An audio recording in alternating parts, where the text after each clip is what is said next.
Allahumma, mari kita awali hadirin dengan membaca Sayyidul Istighfar dan beberapa bagian zikir pagi bersama-sama. 1, 2, 3. Allahumma bika asbahna wa bika amsayna wa bika nahya wa bika namut wa ilaikan nusyur. Allahumma anta rabbi la ilaha illa anta khalaqtani wa wa'dika mastata'tu a'udzubika min syarri ma sana'tu abu'u laka bi ni'matika alayya wa abu'u bi dzambi faghfirli fa innahu la yaghfirudz dzunuba illa anta. Allahumma inna nas'aluka ilman nafi'an wa rizqan tayyiban wa amalan mutaqabbala. Allahumma inna nas'aluka al-huda wat tuqa wal afafa wal ghina.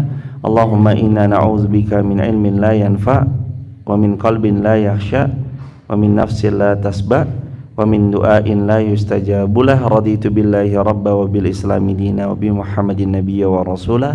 Rabbi zidna ilma warzuqna fahma, amin ya rabbal alamin.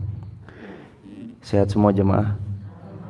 Alhamdulillah, bersyukur kepada Allah sebanyak-banyaknya. Salawat juga bertangkaikan salam teruntuk baginda Rasulullah Muhammad sallallahu alaihi wasallam. Kita buka An-Nisa ayat 95. Sudah ketemu?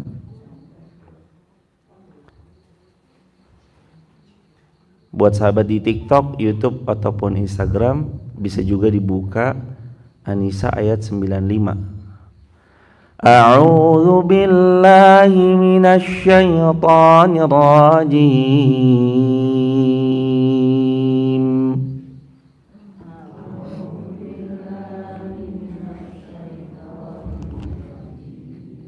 Bismillahirrahmanirrahim.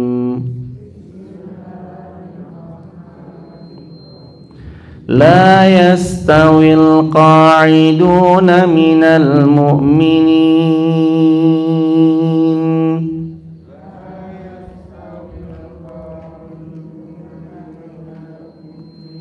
ghairu ulid darari wal mujahidun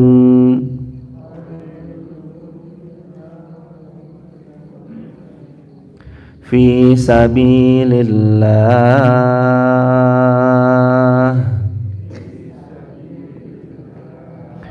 bi amwalihim wa anfusihim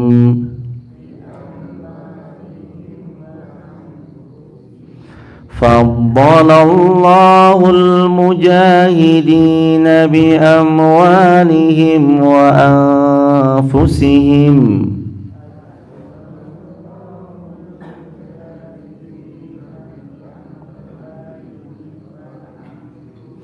ala al-qa'idina darajah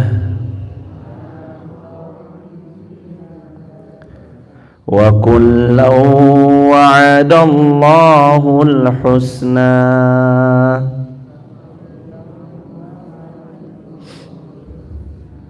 wa faddalallahu al-mujahidina 'ala al-qa'idina ajran 'azima.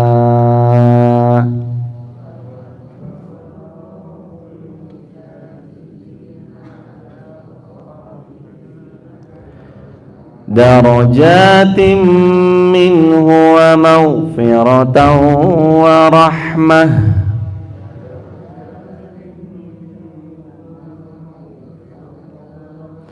wa kana Allahu ghafuran rahima.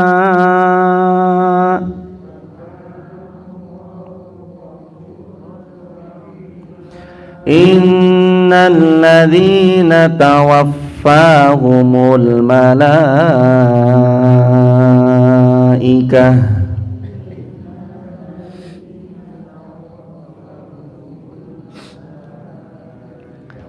zalimi anfusihim qalu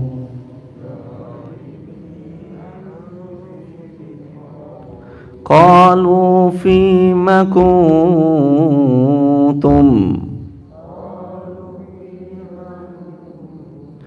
qalu kunna mustad'afina fil ard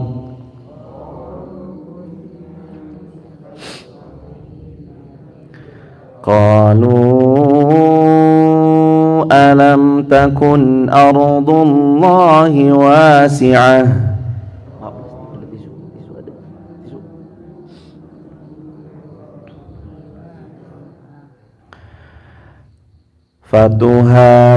Fatuhajiru fiha faulaika ma'wahum jahannam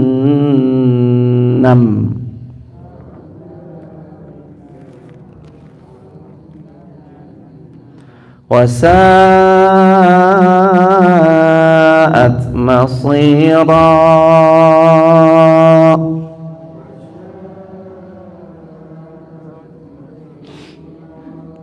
Illal mustad'afina minar rijali wan nisa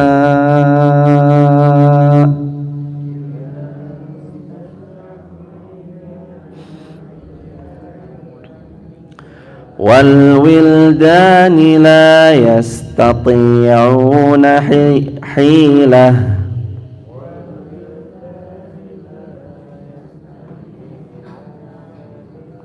wala yahtaduna sabila.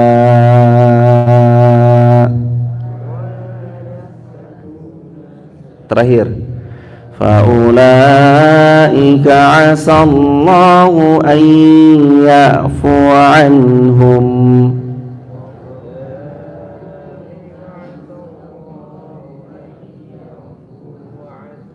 wa kana Allahu afuwan ghafura.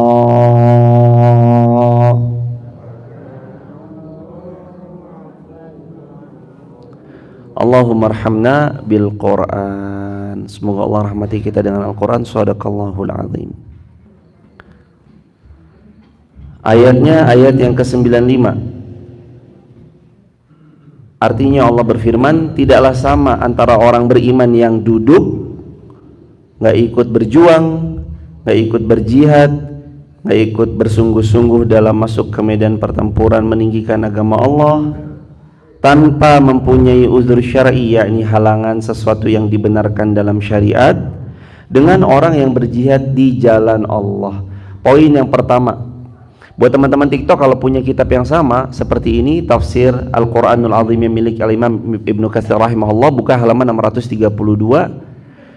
La yastawi, tidak sama antara yang sungguh-sungguh dengan yang tidak sungguh-sungguh, antara yang ikut berjihad dengan yang tidak ikut berjihad dengan tanpa uzur syar'i, antara mereka yang berjuang dengan yang tidak berjuang, antara yang babat alas dengan yang tidak.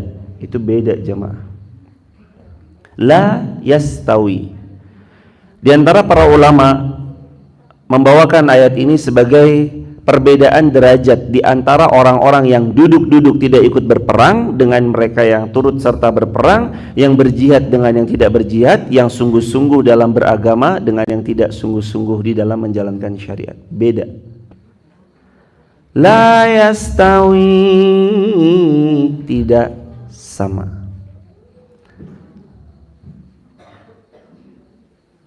Abdullah bin Umi Maktum datang sambil membacakan ayat di atas. Lalu beliau berkata, "Ya Rasulullah, demi Allah, seandainya aku mampu berjihad, niscaya aku pasti berjihad." Sementara ia adalah orang yang buta. Jadi di antara muazinnya Rasulullah sallallahu alaihi wasallam antara lain adalah Abdullah bin Umi Maktum. Ada juga muazin Nabi yang lain itu namanya Sayyiduna Bilal bin Rabah. Sayyiduna Bilal bin Rabah, budak dari Habasyah berkulit hitam. Kalau Abdullah bin Umi Maktum atau Ibnu Umi Maktum, beliau adalah seseorang yang matanya buta, hilang penglihatannya. Allah jaga dari menatap atau memandang yang haram. Makanya Allah jaga, Allah cabut penglihatannya untuk tidak melihat kepada sesuatu yang tidak diinginkan. Lalu Allah menurunkan firman-Nya kepada Rasulnya, dan seketika itu paha beliau berada di atas pahaku. Aku pun merasa berat ketika aku khawatir pahaku akan remuk Setelah itu beliau merasa lega dan Allah menurunkan yang tidak mempunyai uzur.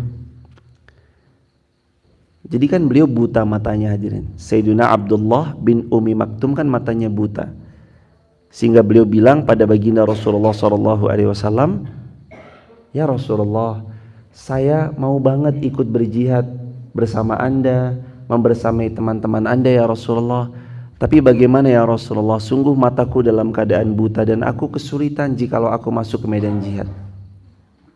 Nabi pun mendekati Abdullah bin Ummi Maktum sampai bahkan diantaranya adalah saking dekatnya dikiaskan dengan ketika itu paha beliau berada di dekat dengan Sayyidina Abdullah bin Ummi Maktum. Lalu Allah menurunkan firman-Nya, ada keterangan bahwasanya yang tidak sama dalam pahala adalah bagi mereka yang tidak ikut berperang tanpa mempunyai uzur syar'i. Kalau ada uzur syar'i nggak masalah.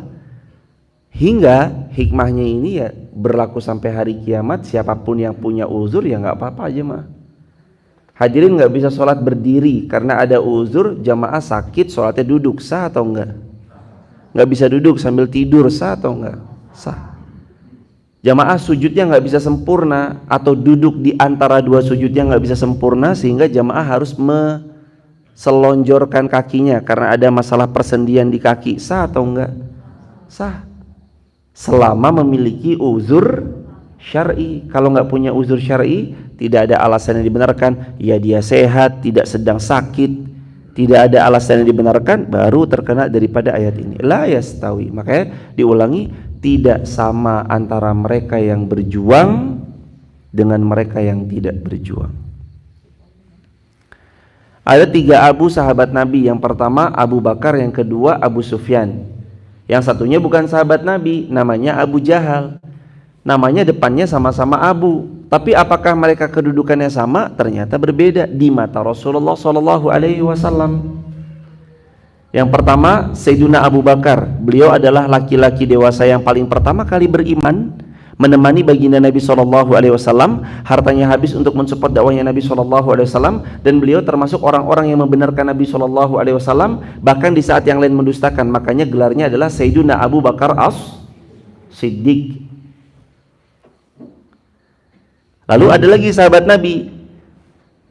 Beliau masuk Islam setelah Islam itu sudah mulai terlihat jaya-jayanya. Beliau bernama Sayyiduna Abu Sufyan. Lalu ada lagi orang yang hidup dengan sezaman dengan Nabi, melihat Nabi, tinggal satu kota bersama Nabi, tapi nggak mau beriman, namanya Abu Jahal. Bahkan ada pamannya Nabi sendiri, adik bapaknya Rasulullah SAW, dikatakan celaka dalam Al-Quran, tabbat yada abi lahabiu watab. Namanya siapa? Abu Lahab. Sama dalam nama, apakah sama dalam pahala? Ternyata Allah melihat siapa yang membersamai pada awal-awalnya. La yastawi, tidak pernah sama orang yang ikut babat alas dengan orang yang sudah datang ketika berjaya, apalagi mereka-mereka yang berusaha menjatuhkan baginda Nabi SAW. Bahkan di hati Nabi pun sahabat-sahabat itu ada kedudukannya. Buktinya pernah seorang laki-laki datang kepada Nabi SAW. Lalu laki-laki ini bertanya kepada Nabi, "Ya Rasulullah, siapa orang yang paling Anda cinta?" Lalu Rasulullah jawab, "Aisyah radhiyallahu anha." Lalu laki-laki ini yang bertanya mengatakan, "Ya Rasulullah, bukan dari kalangan istri Anda, tapi dari kalangan laki-laki dewasa, sahabat-sahabat Anda." Lalu apa kata Nabi SAW? Laki-laki yang paling aku cintai yang pertama adalah abuha, bapaknya Aisyah. Siapa bapaknya Bunda Aisyah radhiyallahu anha? Abu Bakar As-Siddiq.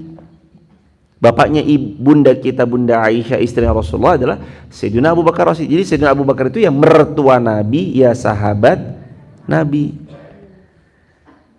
Lalu laki-laki ini bertanya lagi, setelah Sayyidina Abu Bakar siapa ya Rasulullah? Jawab Nabi, Sayyidina Umar bin Khattab. Yang paling beliau cinta dari kalangan laki-laki dewasa adalah Sayyidina Umar bin Khattab. Lalu ditanya lagi, setelah Sayyidina Abu Bakar, yang kedua Umar, lalu yang ketiga siapa ya Rasulullah? Yang ketiga Nabi jawab, yang aku cintai berikutnya adalah Sayyidina Utsman ibnu Affan. Setelah 3 kali dijawab, lalu beliau mengatakan, saya tidak berani bertanya lagi karena saya takut namaku disebut yang paling akhir. Ada kedudukan-kedudukan ya jemaah. Kenapa? Kok punya kedudukan-kedudukan? Bukan membeda-bedakan. Karena sahabat Nabi semuanya diridhoi Allah. Tapi ini bentuk apresiasi pada sesiapa yang ikut serta babat alas dalam setiap episode kebaikan. La yastawil qa'iduna minal mu'minina ghairu ulil darar wal mujahiduna fi sabilillah. Tidak pernah sama orang-orang yang cuma duduk-duduk aja nonton sama orang yang mujahiduna fi sabilillah, mereka berjihad di jalan Allah. Kalau cuma duduk-duduk aja nonton namanya penonton. Kalau mujahid itu namanya pemain. Orang tuh terbagi 2, ada yang penonton, ada yang pemain. Ketambahan satu lagi 3, satu lagi namanya komentator. Hidup kita yang jalanin, orang lain yang ngeliatin, kadang-kadang banyak yang komentarin. Coba pas bapak-bapak main bola atau pas nonton bola, terutama kalau pas nonton bola, terutama ketika klub kesayangannya yang sedang ia tonton, mestinya betul, harusnya oper kesini, harusnya kita udah kayak yang paling bisa banget main jemaah. Kita udah kayak yang paling jago banget di seluruh dunia ini. Bahkan Cristiano Ronaldo kita bilang, gimana tuh Cristiano Ronaldo? Padahal kita kalau diadu sama Cristiano Ronaldo, skillnya nggak ada seujung kukunya mungkin jemaah, jauh bagaikan langit dan sumur bor. Tapi kadang-kadang kita itu merasa jadi penonton tuh berhak mengomentari apapun. Ya kadang begitu jemaah. Yang paling bagus ternyata bukan menjadi penonton. Yang paling bagus ternyata menjadi pemain yang ikut andil dalam setiap episode kebaikan. Apa yang jamaah lihat dari kebaikan?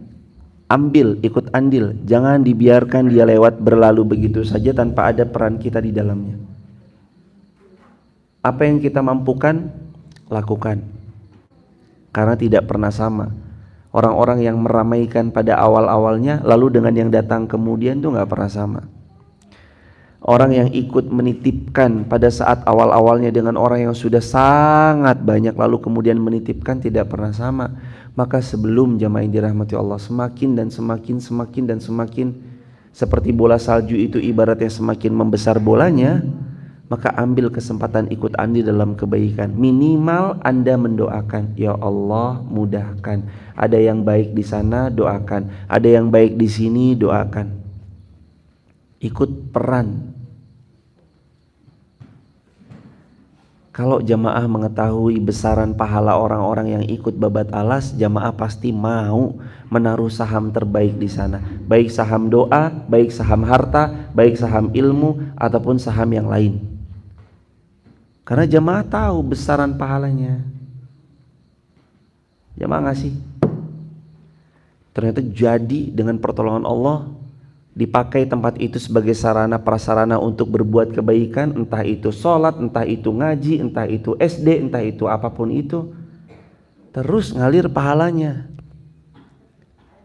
Ikut andillah jamaah, karena rugi dalam ayat ini. Rugi kalau cuma duduk-duduk doang ngelihat, duduk-duduk doang nonton, duduk-duduk doang gak ngapa-ngapain, itu rugi banget. Yang ayat ini Allah inginkan kepada kita dari ayat ini adalah agar kita menjadi al-mujahiduna fi sabilillah, orang-orang yang jihad di jalan Allah, bukan yang malah bermain, bukan yang malah berbuat aniaya kepada dirinya sendiri, membiarkan gagasan yang hebat berada pada jiwa yang pemalas. Teman-teman tulis di kolom komentar, jangan biarkan gagasan yang hebat, ide yang cemerlang tertawan di tubuh yang pemalas. Idenya cemerlang, gagasannya gemilang, tapi yang membuat ide cemerlang itu nggak jadi apa-apa, gagasan yang gemilang itu stuck di tempat dan nggak jadi apa-apa, adalah satu, dia tertawan di tubuh yang pemalas. Maka udah pasti pemalas nggak akan pernah jadi apapun. Ya jadinya pemalas tok. Jangan malas, berjuang, ikut andil jemaah. Tidak boleh diam-diam aja, tapi kita harus ikut dalam setiap kebaikan. Al-Imam Tirmidzi meriwayatkan dari Sayyidina Abdullah bin Abbas radhiyallahu anhu, ia berkata, tidaklah sama antara mukmin yang duduk dengan yang ikut berperang, tidak sama. Berkenaan dengan perang Badar dan orang-orang keluar pada perang Badar, ketika terjadi peperangan Badar, Abu Ahmad bin Jahsy dan Abdullah bin Ummi Maktum, beliau mengatakan, ya Rasulullah, kami berdua buta matanya, apakah kami mendapat keringanan? Lalu kata Nabi SAW, engkau mendapatkan uzur syar'i. Karena buta, maka beliau tidak ikut berjihad, dan itu uzur syar'i, dan itu dibolehkan. Maka hal ini jadi perhatian bagi sesiapa jamaah yang tidak memiliki uzur syar'i, maka hendaklah ia ikut berjuang, kecuali mereka-mereka yang beruzur syar'i. Di antaranya adalah yang matanya buta, yang pincang, yang sakit, sehingga kedudukan mereka disamakan dengan orang-orang yang berjihad di jalan Allah dengan harta dan jiwa mereka. Hadirin jamaah yang dirahmati Allah, yuk kita lihat lagi ayatnya selanjutnya. Di pertengahan ayat 95 An-Nisa, faddalallahu al-mujahidina biamwalihim wa anfusihim 'alal qa'idina darajah biamwalihim wa anfusihim 'alal qa'idina darajah. Sesungguhnya kalian itu harus berjihad, berjuang. Ini pelajaran nomor 2. Berjihadlah, berjuanglah bi amwalihim wa anfusihim. Yang pertama, dengan harta dulu atau dengan nyawa dulu? Jihad dengan harta dulu atau dengan nyawa dulu? Nyawa atau harta? Nyawa atau harta? Coba dilihat ayatnya.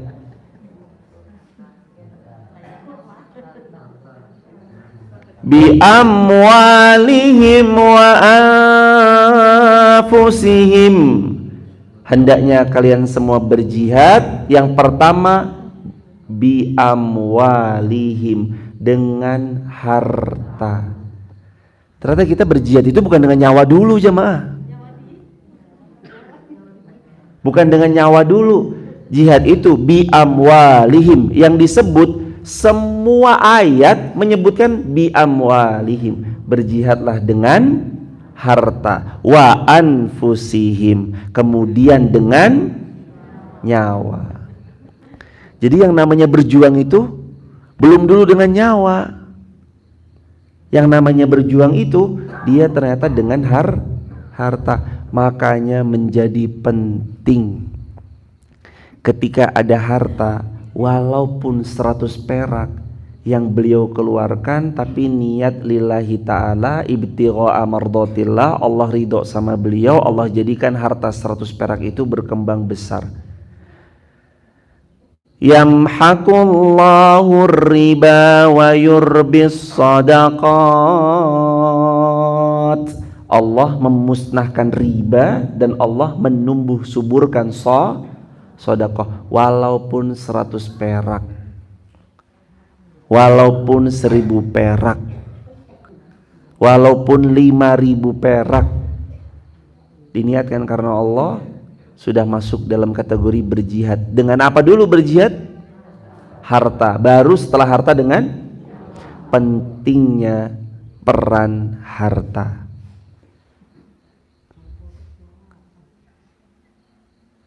Makanya gak boleh anti juga, gak boleh kita anti juga dengan harta, karena bagaimanapun ada peran harta dalam jihad. Waktu Rasulullah perang Tabuk, ini ada cerita, kisah nyata.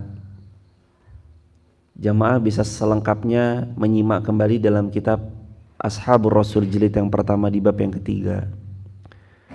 Waktu perang Tabuk, Rasulullah SAW memflorkan informasi jariah kepada para sahabat.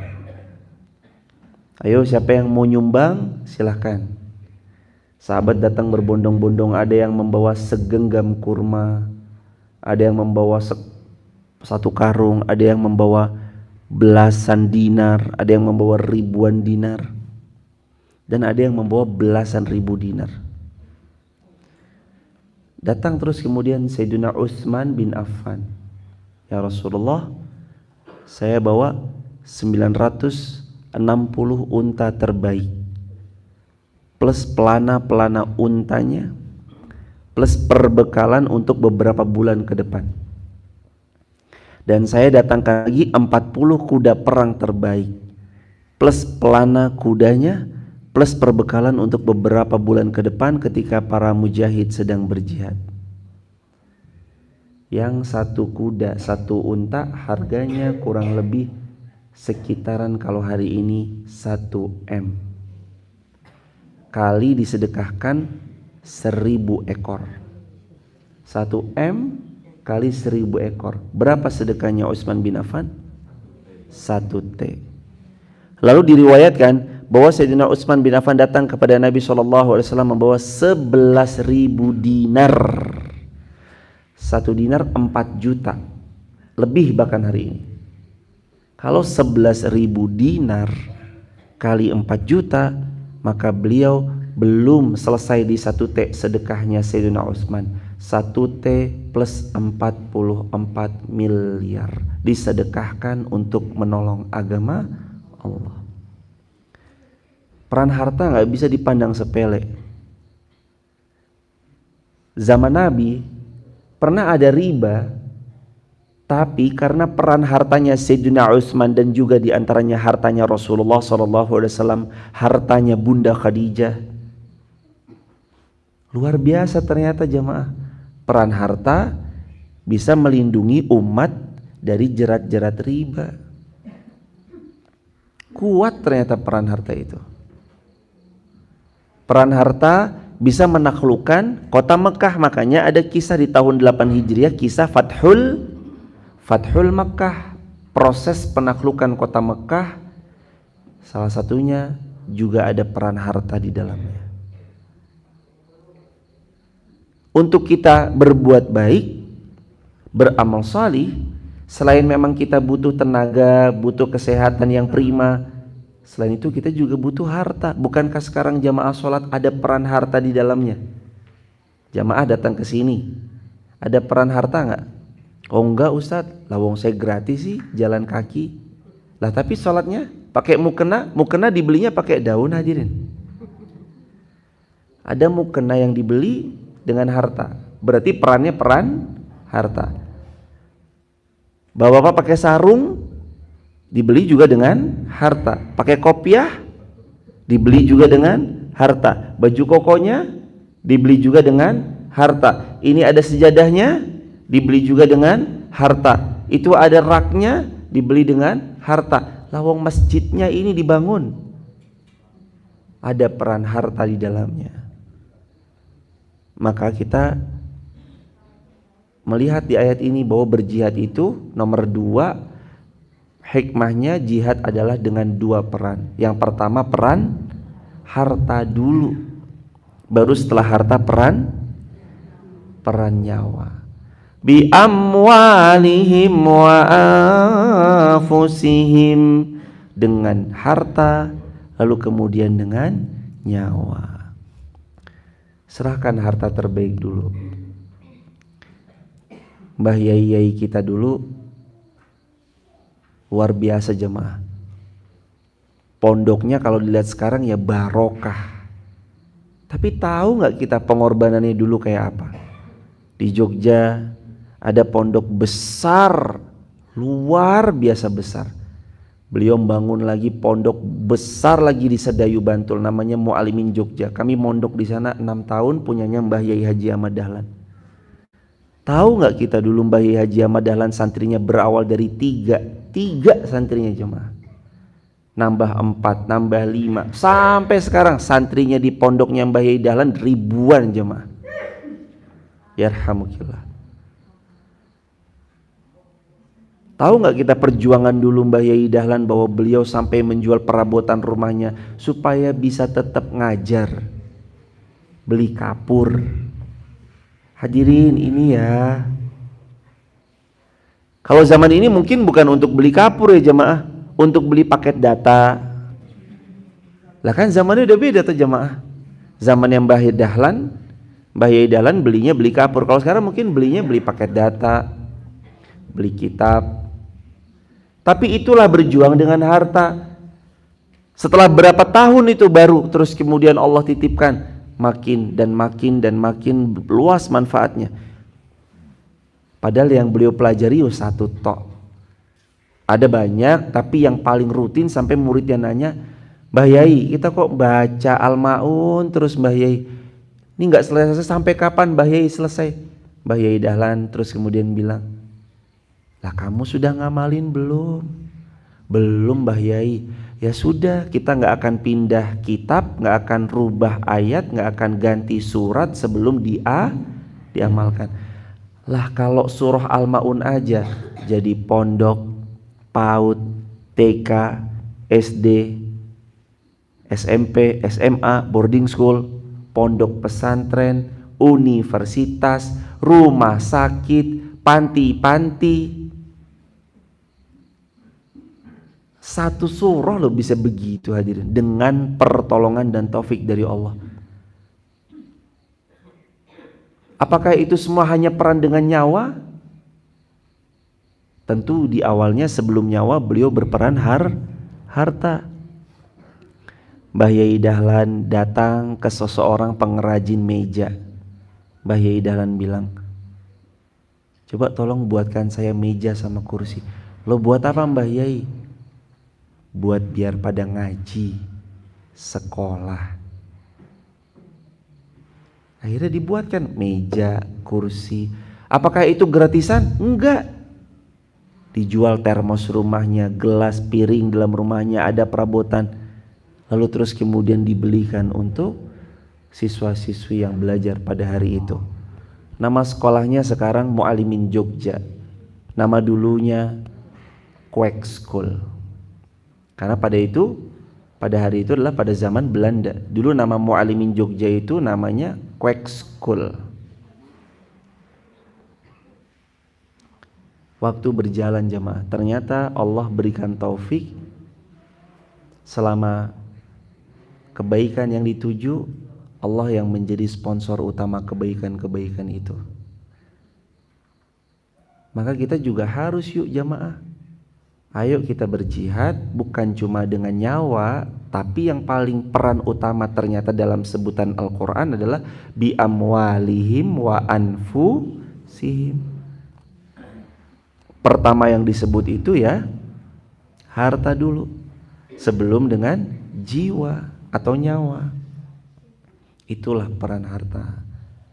Maka hayo jemaah, kalau ada kebaikan yang bisa diupayakan, lakukan. Kalau hari ini kita menerima, nggak apa-apa. Lawang itu hadiah buat kita bareng-bareng kok. Ada hadiah, alhamdulillah. Tapi nanti pelan-pelan jemaah, latih sama-sama diri kita, termasuk saya jemaah. Ayo kita bareng-bareng latihan.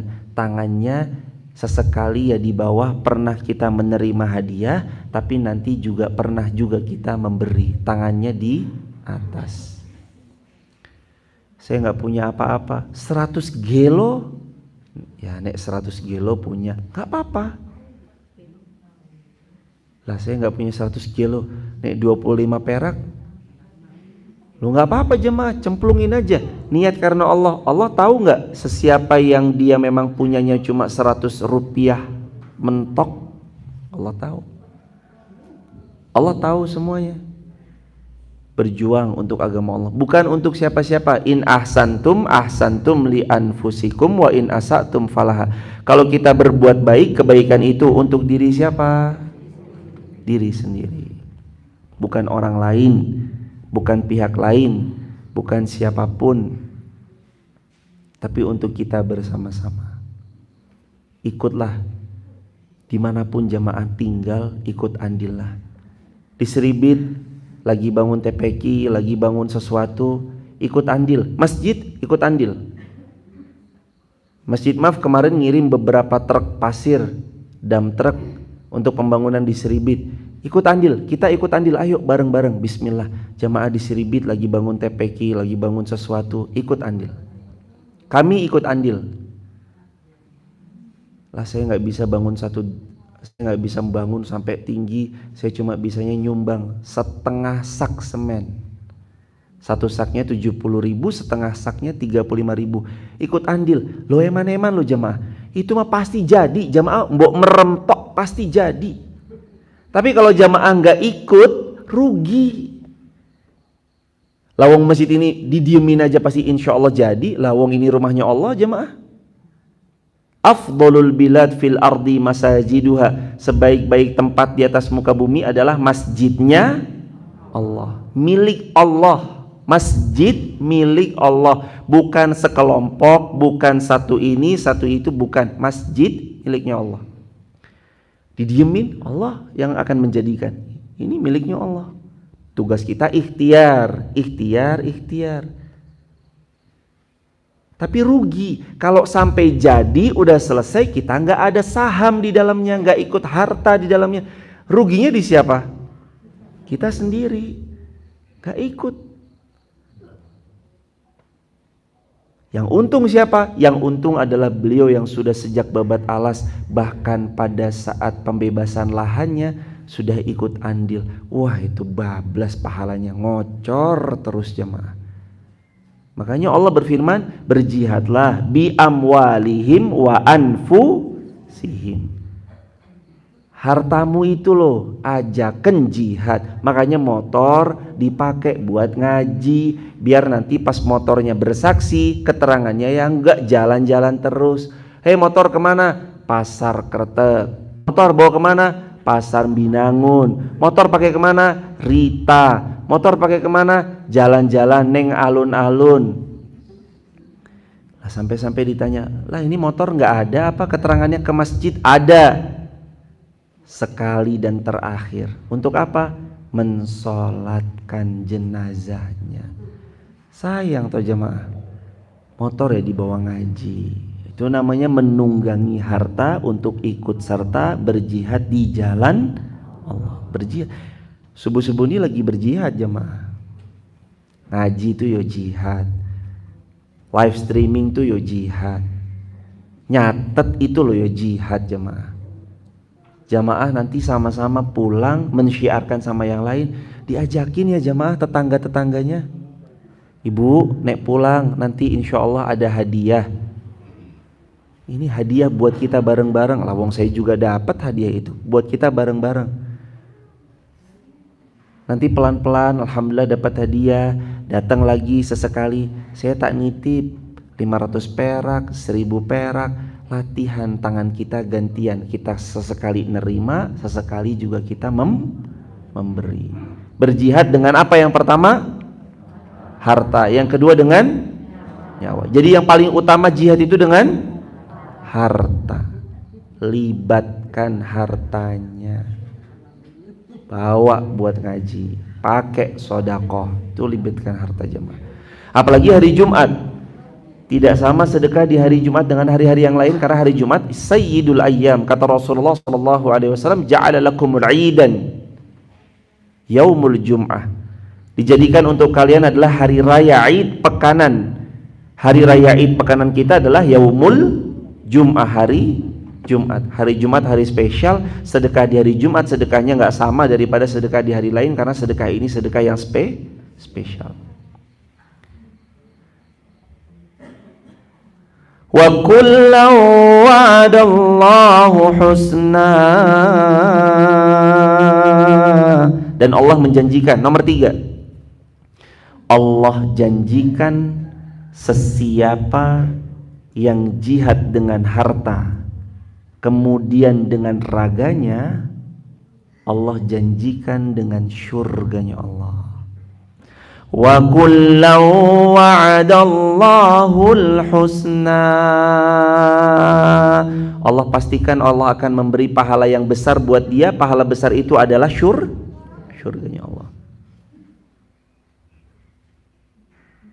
Saya saran buat diri saya dan buat jamaah semua, pokoknya kalau jamaah ngelihat ada musola kok doyong, taruh di situ. Berapapun uang yang jenengan punya, taruh. Kalau pokok jamaah melihat ada musola kok doyong, masjidnya kok mau roboh, terus kemudian dibangun, ikut walaupun cuma 500 rupiah atau 1000 perak, pokoknya ikut jamaah. Pokoknya kalau ada kebaikan, entah bangun TPQ, entah bangun TPA, ikut. Nanti kalau ada orang punya gagasan lebih bagus lagi, ada apa, ikut. Ada orang yang mau membuka puasa kan, pokoknya jangan ada kesempatan amal soleh kecuali jamaah ada saham di sana jamaah. Saham itu apa toh? Pokoknya ada tanaman di situ, nanem. Walaupun cuma 1000 rupiah, nggak berat. Semua kita bisa insya Allah, betul? Terlalu berat Ustadz, 100 perak, yang penting nanem. Gak ada yang ngecilin orang yang benar-benar datang ingin cari ridhonya Allah. Walaupun 100 perak, ikut jamaah. Karena rugi nanti kalau kita gak ikut. Di antara yang Nabi sabdakan, sesiapa yang memfasilitasi kebaikan, dia akan panen pahala orang-orang yang berbuat baik. Ini kan berulang-ulang hadis riwayat Imam Ahmad. Mandalla 1, 2, 3. Mandalla alal khairi kafa'ilihi. Mandalla alal khairi kafa'ilihi. Mandalla alal khairi kafa'ilihi. Dirampungin, saya ulang, jamaah ulangnya sempurna sampai selesai. Mandalla alal khairi kafa'ilihi. 1, 2, 3.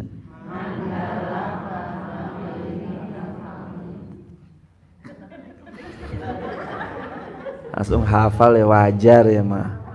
Nek langsung hafal yo, biasanya itu mungkin yang luar biasa ingatannya. Mandalla alal khairi kafailihi. Sabda Nabi, siapa-siapa orang yang memfasilitasi kebaikan. Ada yang baik, ikut. Bangun musola yang doyong, ikut. Seribit lagi buat TPQ, ikut. Iya, pokoknya ada yang baik-baik, peluang yang baik-baik, ikut semampunya. Jangan juga dipaksa jamaah, pokoknya wajib harus sekian. Yo jangan memberatkan, kasihan. Semampunya. Karena Rasulullah SAW nggak pernah maksa. Rasul SAW bersabda, fattaqullaha mastata'tum. Bertakwa kalian kepada Allah, buat baik kalian dalam ketaatan kepada Allah, mastata'tum, semampunya. Jangan dipaksa. Berapapun, yang penting ikut. Karena sabda Nabi, mandalla, siapa yang memfasilitasi, menunjukkan alal khair, pada satu kebaikan, apapun jenis kebaikannya, asalkan Allah ridho terhadap kebaikan itu dan bukan dalam penyimpangan syariat, kafailihi, maka dia akan dapat pahala seperti yang melakukan. Kita besok gak ada, wafat saya, wafat kita, berpulang meninggalkan dunia, tapi tetap sayup-sayup terdengar dari jam 7:30 sampai jam 12:30 siang, mulai sayup-sayup anak-anak kecil, a'udzu billahi minasyaitonir rajim, bismillahirrahmanirrahim. Kita mau udah dikubur jamaah, tapi dalam kuburnya nanti cengkling masuk transferan pahala, cengkling masuk lagi pahala. Loh ya Allah, cengkling lah kok banyak?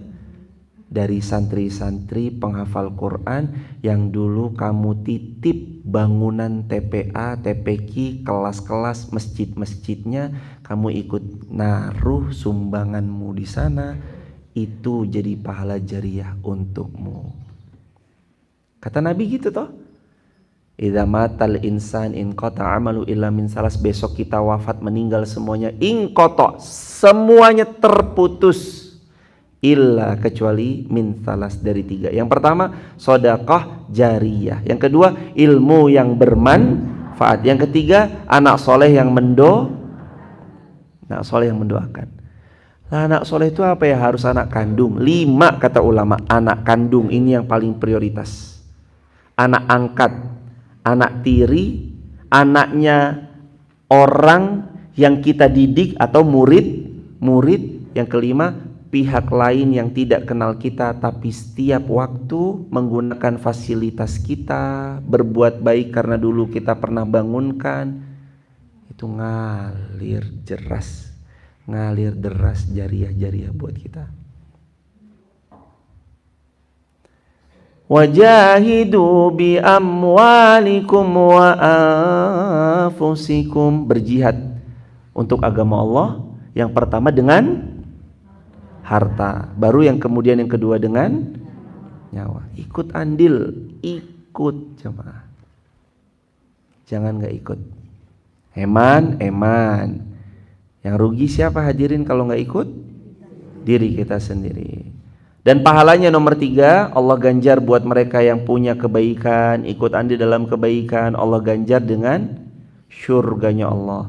Wa faddalallahu al-mujahidina 'alal qaidin ajran 'azima.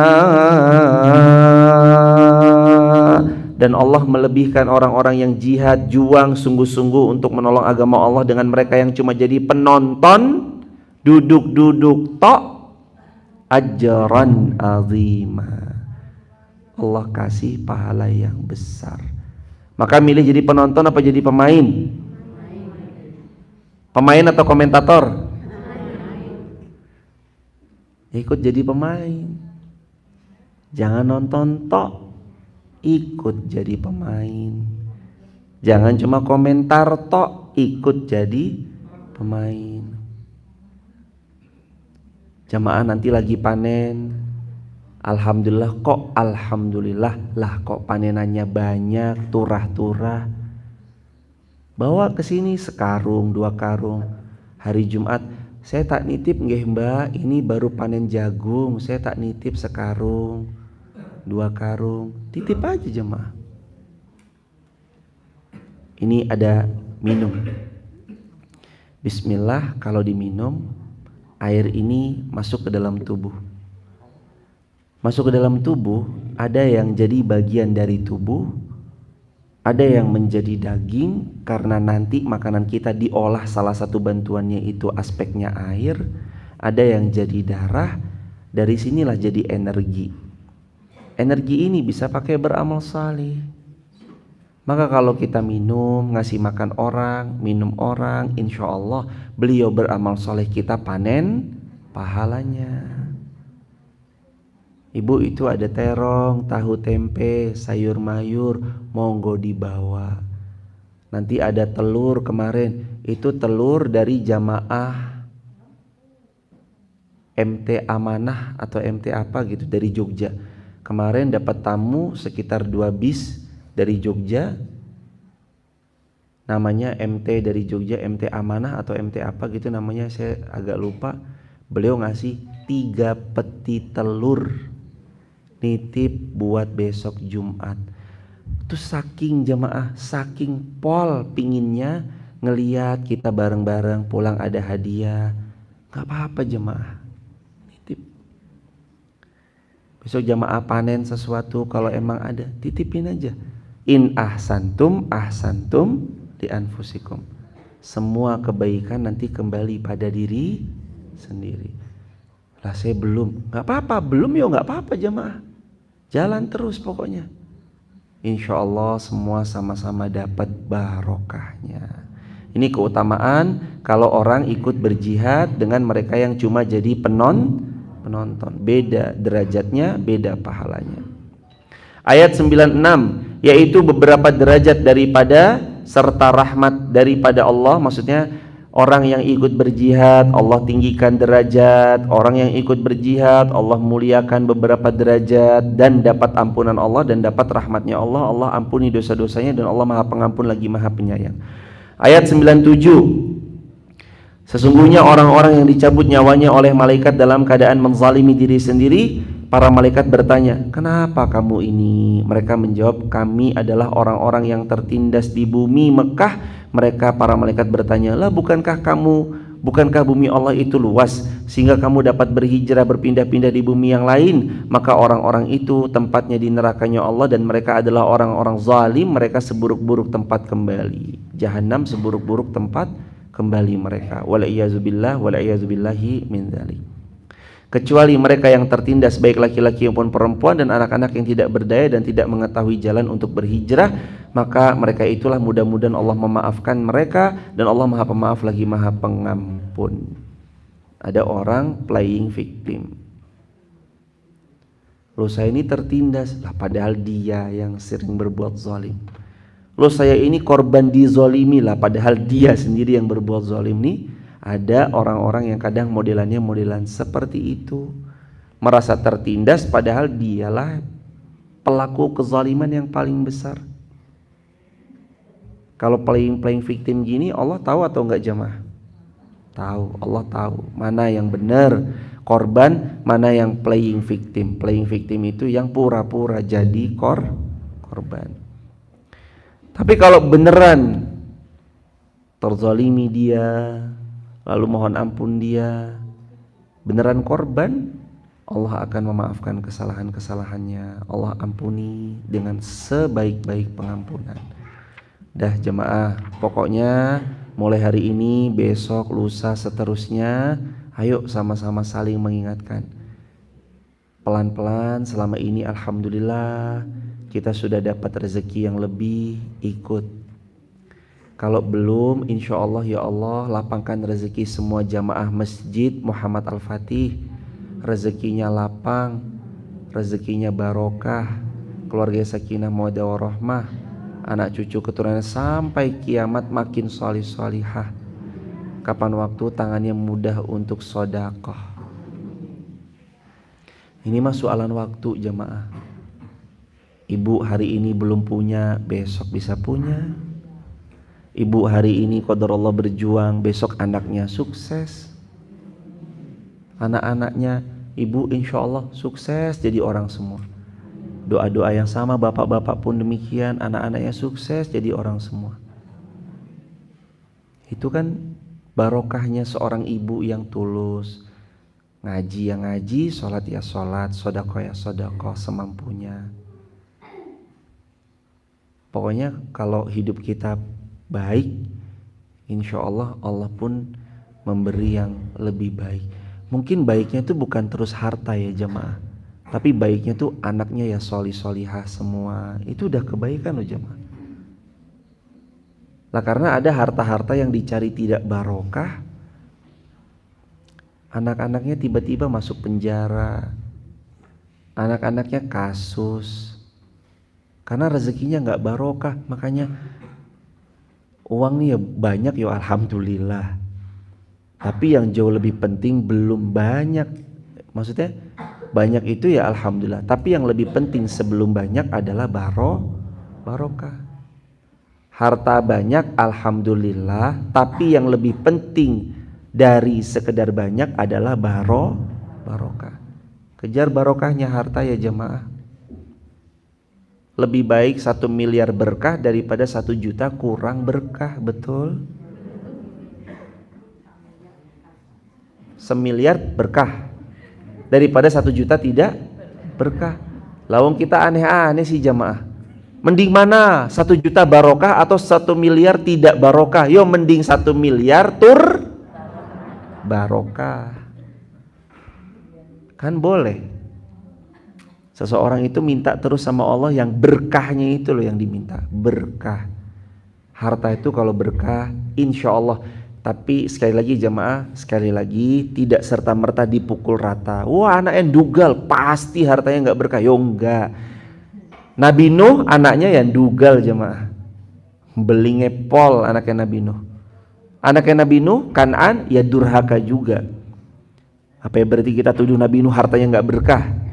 Ya kan enggak. Tapi itu berlaku secara umum. Harta kalau barokah menimbulkan ketentraman dalam jiwa. Harta kalau barokah insya Allah keluarga sakinah mawaddah warahmah. Harta tuh kalau berkah cirinya 3. 1, kalau banyak tidak memudaratkan. 2, kalau sedikit tetap membuat kita bersyukur. 3, harta kalau berkah membuat pemiliknya makin dekat dengan Allah. Itu barokah. Nah sekarang dicek. Kalau ada uang malah ribut suami istri. Lah itu PR tuh berarti. Ada uang kok malah ribut. Waktu masih ngontrak gak ada uang, makan cuma 1 porsi. Dengan romantis dia bilang, sayang aku baru bisa beli nasi gorengnya 1 porsi. Istrinya menjawab, gak apa-apa suamiku sayang, yang penting makannya berdua sama kamu. Lah yang gini-gini ini deh jamaah barokah. Lah sekarang kok makin punya harta, ribut, marahan, lempar-lemparan piring, otot-ototan. Nah itu PR, boleh jadi hartanya kurang barokah. Makanya barokah itu banyak tidak memudaratkan, sedikit tidak membuat lupa bersyukur, dan harta yang ketiga kalau barokah itu mendekatkan kita kepada Allah. Yuk cari yang barokah, karena barokah itu ziyadatul khair, makin nambah kebaikannya. Begitu ya jemaah. Besok kita ketemu ayat 100.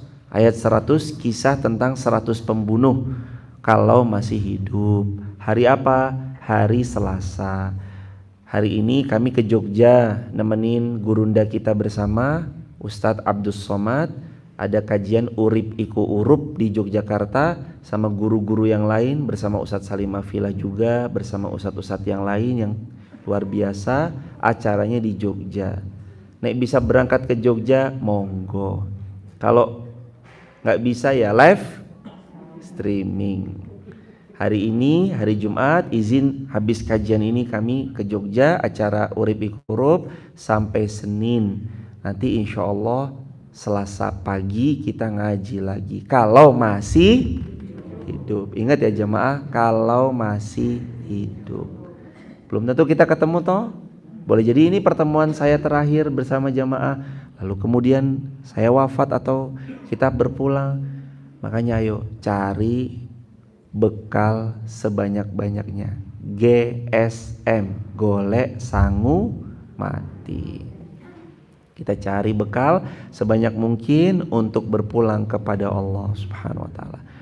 Sebelum buka tanya jawab, sahabat TikTok, YouTube, Instagram, terima kasih sudah rendah hati sekali membersamai kajian di pagi ini. Kalau ada yang mau bergabung di grup WhatsApp kajian kami, silakan tap link di bio ya, sebut nama, asal kotanya, asal negaranya. Kalau ada yang mau ikut andil dalam bangun asrama penghafal Quran di barat, sisi barat dari masjid itu akan dibangun asrama ukuran tanah 20 meter kali 20 meter, totalnya 400-an meter. Lalu ada SD, lalu ada masjid. Insya Allah mudah-mudahan menjadi jariah buat kita bersama-sama. Ini peluang buat kita bersama-sama nanti jadi sangu setelah kita wafat meninggalkan dunia ini. Semoga Allah titipkan keberkahan jariah-jariah pada kita karena kita selalu membersamai setiap kebaikan. Kelas-kelas SD-nya alhamdulillah sudah finishing, tinggal pasang-pasang sekat-sekat. Ini masjidnya sudah mau jadi lantai 2-nya, mohon doanya habis lantai 2 kita teruskan ke lantai 3. Nanti sambil itu asramanya untuk Ma'had Ali, Pondok Pesantren Muhammad Al-Fatih khusus tahfizul Quran. Jadi SD-nya SD penghafal Quran, pondok pesantrennya pondok pesantren penghafal Quran. Semoga lahir dari Masjid Muhammad Al-Fatih dan semua pondok pesantren dai-dai Quran yang mengajak kembali kepada Allah, meneladani Rasulullah dan jadi jariah buat kita setelah kita wafat nanti. Barakallahu fikum. Mudah-mudahan kita diberi keluasan rezeki untuk terus ikut andil dalam kebaikan. Amin ya rabbal alamin. Jamaah yang godi bagnya rusak, nanti minta sama emas atau mbak-mbaknya minta diganti. Rusaknya tapi rusak parah jamaah. Jangan baru bolong sedikit aja udah, ini udah rusak. Nah yang bolong cuma cuil gitu lanjut nggak apa-apa. Tapi yang rusak bener-bener parah udah sobek nggak bisa dipakai lagi, nanti minta goodie bagnya sama mbak-mbaknya yang baru, nanti diberi goodie bag yang baru. Begitu jamaah. Kalau ada yang mau bertanya, waktu dan tempat dipersilakan. Ibu-ibu, monggo. Yang paling rajin, sergep datang dari jam 2 pagi nih ibu-ibu semua. Masya Allah. 2:30 udah kerja jalan. Saya lihat itu, wah luar biasa nih ibu. Jam 2:30 udah pada berangkat. Ada pertanyaan? Gak ada? Gak nanya? Saking fahamnya luar biasa. Pak Waluyo, ada pertanyaan Pak Waluyo? Oh, memberi kesempatan yang lain. Monggo yang lain ada pertanyaan? Silahkan. Alhamdulillah. Kalau nggak ada, mari kita tutup dengan hamdalah bersama-sama. Alhamdulillahirabbil alamin. Kafaratul majlis.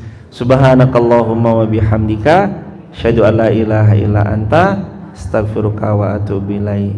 Titip aja jemaah. Kali-kali ada tetangga kanan kiri yang kalau misalkan itu sayur mayur, tahu tempe, telur, kok alhamdulillah bisa lebih manfaat, jamaah ngajak tetangganya. Mau sayur gratis, tahu tempe, telur, kadang ya dapat daging ayam gratis, suruh datang aja.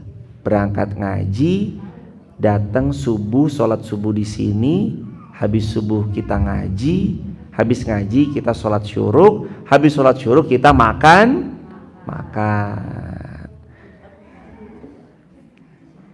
Udah tinggal gitu aja. Tar habis makan pulang bawa sayuran. Enak nggak jemaah? Pol enaknya jemaah. Dah tinggal nikmatin aja. Hidup tuh ya harus bahagia jemaah. Hidup harus bahagia. Ahli surga itu wajahnya bahagia. Ahli surga itu wajahnya ceria. Ahli surga wajahnya penuh sukacita. Maka orang-orang yang nanti masuk surga di dunianya ya sudah harus bahagia. Jangan sedih-sedih. Pokoknya yang bahagia-bahagia aja. Akhiri lagi dengan doa Allahumma arhamna bil Quran. Allahumma rahamna bil Quran waj'alhu lana imaman wa nura wa hudan wa rahmah. Allahumma dhakkirna minhu ma jahilna wa 'allimna minhu ma jahilna warzuqna tilawatahu ana wa atrafan nahar waj'alhu lana hujjatan ya rabbal alamin. Subhanakallahumma bihamdika asyhadu an la ilaha illa anta nastaghfiruka wa natubu ilaik. Salam keluarga di rumah, sakinah mawaddah warahmah, anak keturunan saleh salihah, istiqomah, wafatnya di Mekah Madinah, wafatnya husnul khatimah. Amin ya rabbal alamin. Rabbana atina fid dunya hasanah fil akhirati hasanah wa qina azabannar. Walhamdulillahirabbil alamin. Assalamualaikum warahmatullahi wabarakatuh. Sahabat yang dirahmati Allah, insya Allah besok Oktober kami akan berumrah dan ada tim kami di Mekah Madinah. Kalau jamaah ada yang hendak menitipkan badal umrah, tim kami di Mekah Madinah siap untuk membadalkan umrah sebagai hadiah pahala terbaik untuk orang yang kita cintai, untuk orang yang kita sayangi. Untuk badal haji pun juga ada dan akan diselenggarakan di tahun depan insya Allah. Untuk informasinya teman-teman bisa tap link di bio ya. Barakallahu fikum. Semoga Allah mengizinkan kita untuk terus berbakti kepada kedua orang tua kita walaupun beliau telah tiada. Sukses selalu sahabat. Salam keluarga di rumah. Barakallahu fikum. Assalamualaikum warahmatullahi wabarakatuh.